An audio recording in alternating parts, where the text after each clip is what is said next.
सबको आपण मानक स्वागत करुच्ची। आज मु प्रस्तुत करने को जाऊँगी बिना पियाज रसुण रे मसला कोबी। आसतु जानी नेबा एई मसला कोबी पई आवश्यक उपकरण।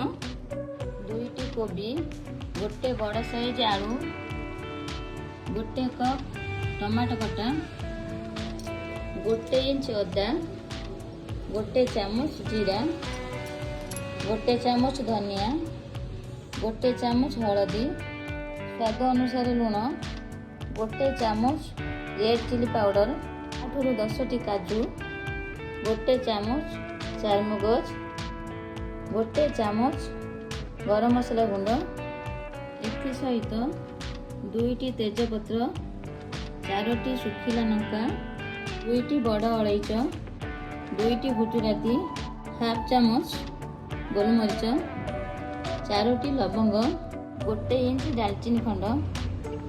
आलू कोबी की एहीपरी छोट छोट पीस करी काटी नबा।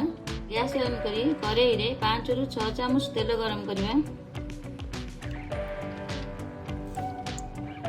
गरम हो गलानी कोबी आलू को पकई लाइट ब्राउन होगा पर्यंत कसिबा।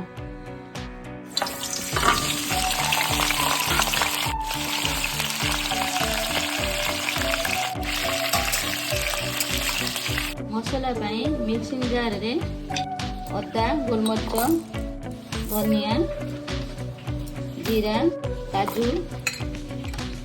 चारमगज, लंका, दालचीनी पकई अल्प अल्प पानी दे फाइन पेस्ट कर बाटी नबा।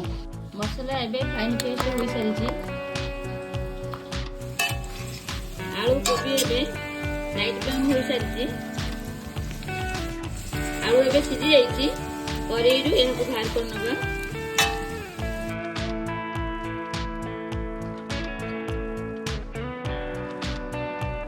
कड़ाई रु कोबी बाहर करी एई गरम तेल रे गोटा गरम मसला पकेबा। कलर पाई 1 चामच चीनी पकेबा। चीनी एबे ब्राउन कलर हो गलानी। एथे तेजपत्र पकेबा। बटा होइता मसला पकेबा। टमाटो कटा पकेबा। लंका गुंड पकेबा। गरम मसला गुंड पकेबा। हलदी गुंड पकेबा। स्वाद अनुसार लुण पकेबा। गैस रो फ्लेम मीडियम रखी मसला रो तेल छड़िया पर्यंत कसिबा। मसला रो एबे तेल छाड़िलानी। मसला कषि हो गलानी। एथिरे कोबी पकेबा। 2 मिनिट कसिबा। मसला सहित कोबी कसिबा 2 मिनिट हो गलानी। ग्रेवी पई एथिरे 1 ग्लास पानी दबा। एहाको भलो भाबरे गोळै नबा। गैस रो फ्लेम मीडियम रखी कवर दे 10 मिनिट सिझिबा को छाड़िबा।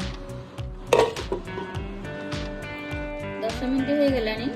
कवर काढी नबा। कोबी सिझिछि नाही एबे चेक करिबा।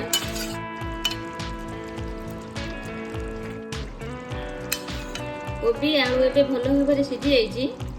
एथिरे धनिया पत्र पकेबा। दालचीनी गुजराती गुंड हाफ चामच पकेबा। याको भलो भाबरे मिक्स करनबा। गैस एबे बंद करनबा।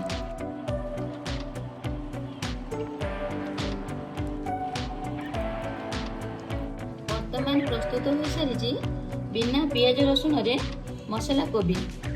यदि आपण मानकु ए वीडियोटी भल लागुची तेबे हम चैनल को लाइक शेयर सब्सक्राइब करिबे।